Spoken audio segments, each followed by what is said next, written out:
Concrete तकनीक। Last lecture में हमने स्टडी किया वाटर सीमेंट रेशियो। वाटर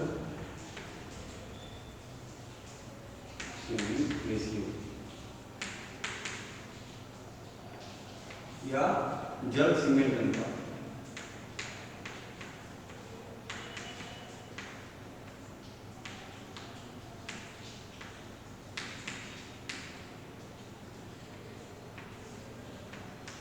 जैसा कि हमने लास्ट लेक्चर में डिस्कशन किया था कि वाटर सीमेंट रेशियो का जो इम्पोर्टेंस है, जो कि दिया गया प्रोफेसर अब्राम के द्वारा 1919 ईस्वी में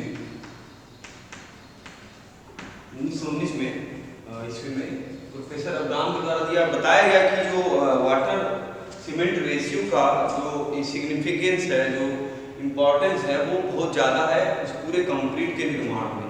जो आपका वाटर सीमेंट रेशियो है वह एक अनुपात होता है, जैसा कि मैंने लास्ट लेक्चर में बताया कि जो एक वाटर सीमेंट रेशियो एक अनुपात है जिसमें हम किसके अनुपात को देखते हैं, जल और सीमेंट के अनुपात को देखते हैं भार के अनुसार, और इन्हीं दोनों के अनुपात को हमने क्या बोला, वाटर सीमेंट रेशियो।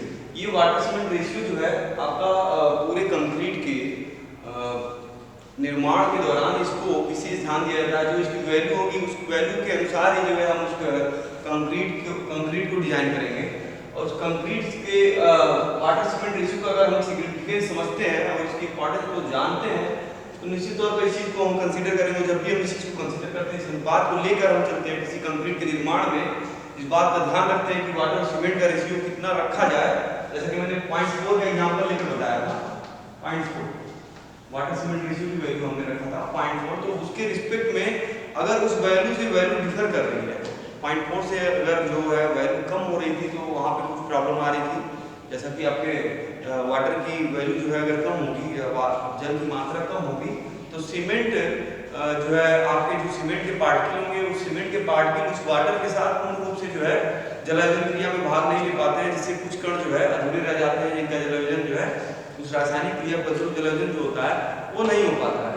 तो वहाँ पे जो है जलायन की क्रिया कम होने के पश्चात क्या होता है, जो भौतिक परिवर्तन हम देखने की कोशिश करते हैं, वहाँ पे जो सामर्थ्य होता है उस कंक्रीट का जो कि हम देखते हैं, तो वो सामर्थ्य क्या होता है, कंप्रेसिव स्ट्रेंथ जो है कम आएगा, क्योंकि सारे जो कण हैं उस सीमेंट के वो जो है पूर्ण रूप से जलायन नहीं हो पाए हैं। और दूसरी समस्या क्या है, 0.4 से जब ज्यादा हो रहा था तो वहाँ पे क्या होता है, ओवर एक्स्ट्रा जो है वाटर हो जा रहा था, जल की मात्रा जो है अतिरिक्त हो जा रही थी। तो वहाँ पे जल की मात्रा अधिक हो जाने से क्या हो रहा था, एक समस्या कि वहाँ पे फोर्स जनरेट हो जा रहे थे, और उस फोर्स की वजह से क्या हो रहा था, वो फोर्स जो है जब वाटर वेपराइज होंगे तो वहाँ पे खाली स्थान होगा, उस स्थान में क्या आ जाएंगे, एयर आ जाएगा। उस एयर को रिप्लेस करना जो है थोड़ी समस्या होती है, और जो है जिसकी वजह से फिर से जो है क्या होगा, आपका कंक्रीट की सामर्थ्य जो है फिर से जो है प्रभावित होगी और जो है निश्चित तौर पर कम हो जाएगी। और तीसरा कंडीशन अगर 4 के बराबर है तो सभी जो है एक कंप्लीट जेल का निर्माण करेगा और सभी कण जो है भाग लेंगे समान रूप से उस वाटर के साथ निश्चित मात्रा जो की है, तो उससे क्या होगा, एक अच्छी कंक्रीट जो है आपको प्राप्त होगी। तो इसके बाद एक पॉइंट निकल के आता है हमारा, वाटर सीमेंट रेशियो का नियम क्या है। असल में वाटर सीमेंट रेशियो का नियम क्या है,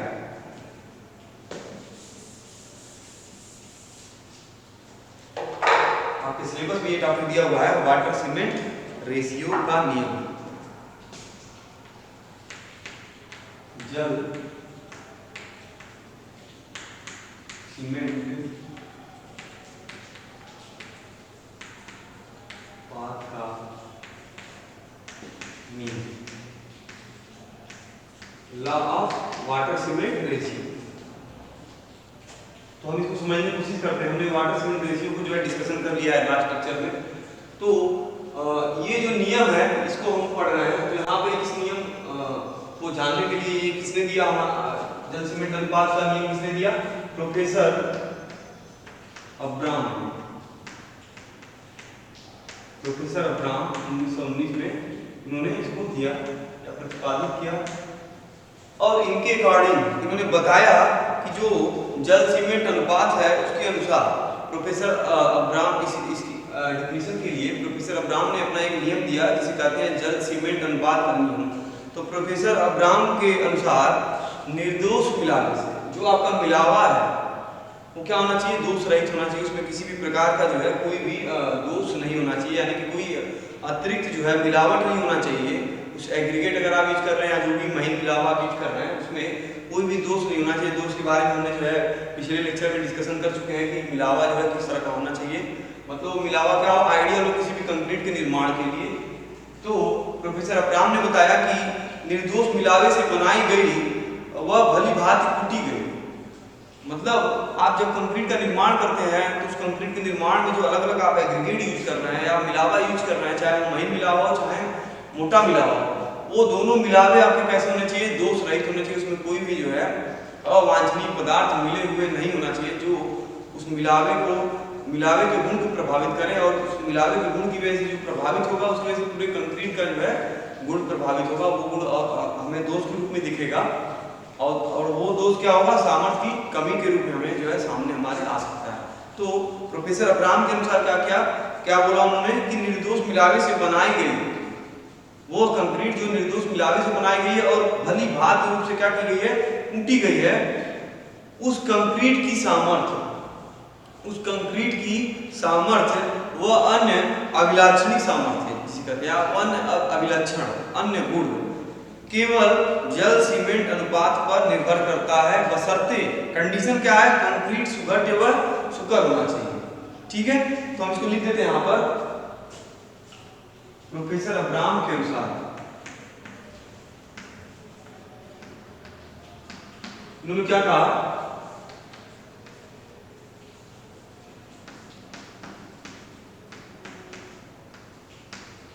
निर्दोष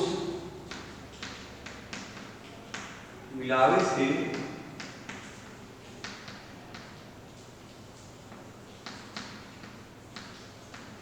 बनाई गई वह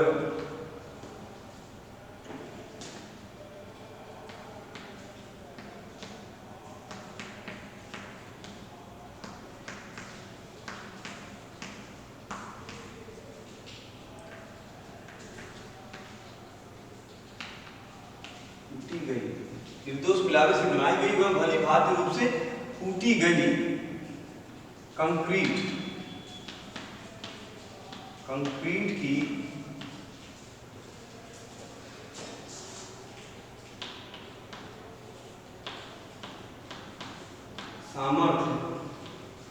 सामर्थ्य वह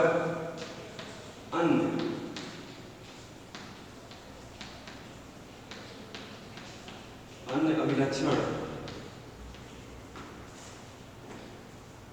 निर्दोष मिलावे से बनाई गई वह भली भांति रूप से कूटी गई कंक्रीट की सामर्थ्य व अन्य अभिलक्षण केवल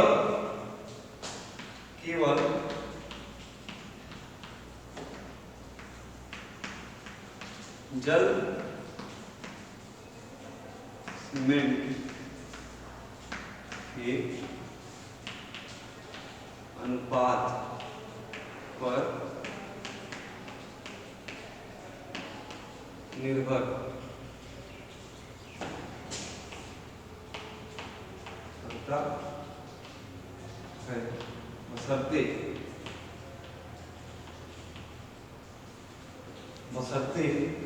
कंक्रीट सुकर व सुघट्य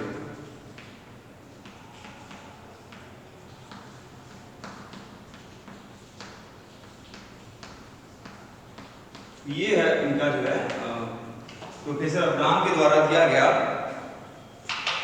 प्रोफेसर अब्राहम सन 1919 में इनके अनुसार दिया गया वाटर सीमेंट रेशियो या जल सीमेंट अनुपात का नियम, ठीक है, law of water cement ratio. तो इन्होंने बताया प्रोफेसर अब्राहम ने कि जो मिलावा है अगर वो निर्दोष है, मतलब उस मिलावे में कोई भी अवांछनीय पदार्थ जैसे क्ले हुआ या पेड़ पौधे के पत्ते हुए तो या प्लास्टिक हुआ, पॉलिथीन हुआ, ये सभी जो है मिलावे में अगर नहीं उपलब्ध है या दोष रहित है, इस तरह के दोष या अवांछनीय पदार्थ उस मिलावे में उपस्थित नहीं है, तो उस निर्दोष मिलावे से बनाई गई, उसका प्रयोग करके बनाई गई, उस निर्दोष मिलावे से बनाई गई वह भली भांति रूप से कूटी गई, यानी कि उसको क्या किया गया है, कुटाई किया गया है, जिससे उसके पोर्स जो है बहुत ही क्या हो, डेंस हो जाए, सॉरी पोर्स जो है बहुत जीरो हो जाए, नगण्य हो जाए, खाली स्थान जो है वो क्या हो, रंध्र जो है वो खत्म हो जाए, इसलिए उनकी क्या की जाती है, कुटाई की जाती है। तो मिलावे जो है निर्दोष होना चाहिए, और जो है आपकी जो कंक्रीट बनाई जा रही है वो अच्छे प्रकार से टूटी गई है, अगर इस प्रक्रिया के द्वारा भली भांति रूप से टूटी गई कंक्रीट की सामर्थ्य जो उसका स्ट्रेंथ होगा, कंप्रेसिव स्ट्रेंथ होगा और अन्य अभिलक्षण जो होंगे केवल किस पे डिपेंड करता है, जल सीमेंट के अनुपात पर निर्भर करता है। लेकिन कंडीशन इन्होंने क्या कहा कि कंक्रीट क्या होना चाहिए, सुगर जो है सुकर होना चाहिए। तो ये इन्होंने बताया अपने इन्होंने जो है ये नियम प्रतिपादित किया प्रोफेसर अब्राहम ने, जिसमें इन्होंने बताया कि कोई भी मिलावा जो निर्दोष हो यानी दोष रहित हो वह भली भांति रूप से टूटी गई हो और उसके इस प्रक्रिया के द्वारा जो प्राप्त कंक्रीट है उसकी सामर्थ्य और अन्य अभिलक्षण क्या होंगे वो किस पे डिपेंड करेंगे, वाटर सीमेंट रेशियो पर डिपेंड करेंगे। बस कंडीशन इसमें ये रखा उन्होंने कि कंक्रीट जो हम बना रहे हैं वो क्या हो, सुगर जो है सुकर होना चाहिए। तो ये था जो है प्रोफेसर अब्राहम का जो है प्रोफेसर अब्राहम के द्वारा दिया गया जल सीमेंट अनुपात का नियम। इसके पश्चात इन्होंने एक फार्मूला दिया कंक्रीट के सामर्थ्य को निकालने के लिए। कंक्रीट की सामर्थ्य कैपिटल P इक्वल टू 948 बटा 7 की पावर x।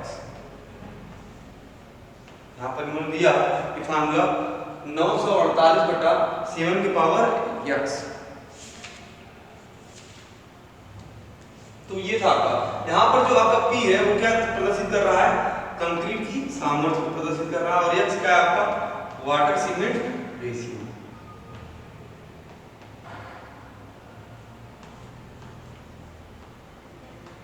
तो इस फार्मूले से हम क्या करेंगे, इस फार्मूले का प्रयोग करके हम आसानी से जो है किसी भी कंक्रीट का सामर्थ्य ज्ञात कर सकते हैं। फार्मूला क्या आपका, कैपिटल P जो कि आपको प्रदर्शित कर रहा है कंक्रीट की सामर्थ्य को, और इसका फार्मूला है 948 बटा 7 की पावर x। तो x स्मॉल x क्या है, वाटर सीमेंट रेशियो। अगर हमें वाटर सीमेंट रेशियो पता है तो उस कंक्रीट की सामर्थ्य को हम आसानी से प्राप्त कर सकते हैं कैलकुलेटर के इस फार्मूले के प्रयोग के द्वारा। तो ये था आपका जो है जल सीमेंट अनुपात का नियम जो कि दिया गया था प्रोफेसर अब्राहम के द्वारा। इसको जो है आप चाहें तो नोट कर सकते हैं। इसके बाद है लिमिटेशंस। जब भी आपसे एग्जाम में जल सीमेंट अनुपात के नियम पूछेगा तो उसके बाद आपसे पूछेगा कि इसके लिमिटेशंस क्या क्या हैं, क्या क्या जो है इसके सीमाएं हैं।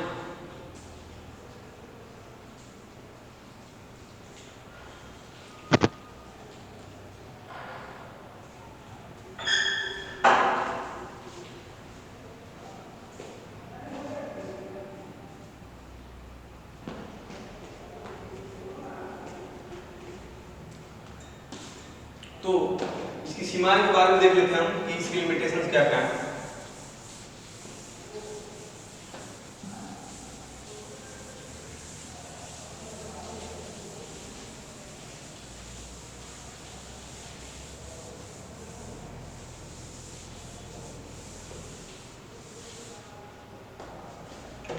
जल सीमेंट अनुपात का नियम हमने देख लिया। अभी हम देखते हैं जल सीमेंट अनुपात की नियम की सीमाएं।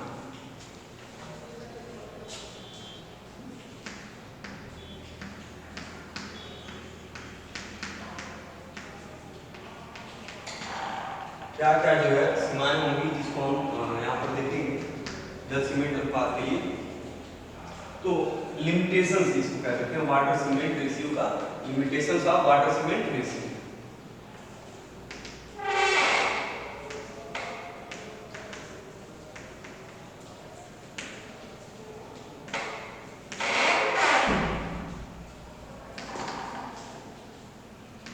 Limitations of water cement ratio.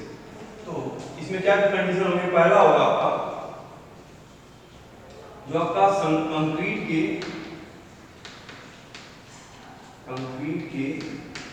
जो कंक्रीट है आपका उसके संघटक क्या होना चाहिए। हमने जैसा कि डिफिनीशन में देखा कंक्रीट के संघटक क्या कैसे होना चाहिए, निर्दोष व दोष रहित। तो ये हो जाएगा पहला लिमिटेशन, कंक्रीट के संघटक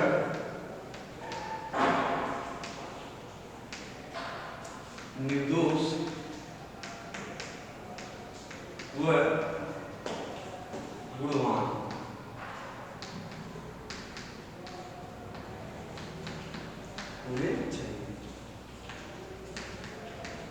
पहला कंडीशन है इसका लिमिटेशंस में कंक्रीट जो आपके संगठक है वो निर्दोष व गुणवान हो चाहिए। नंबर 2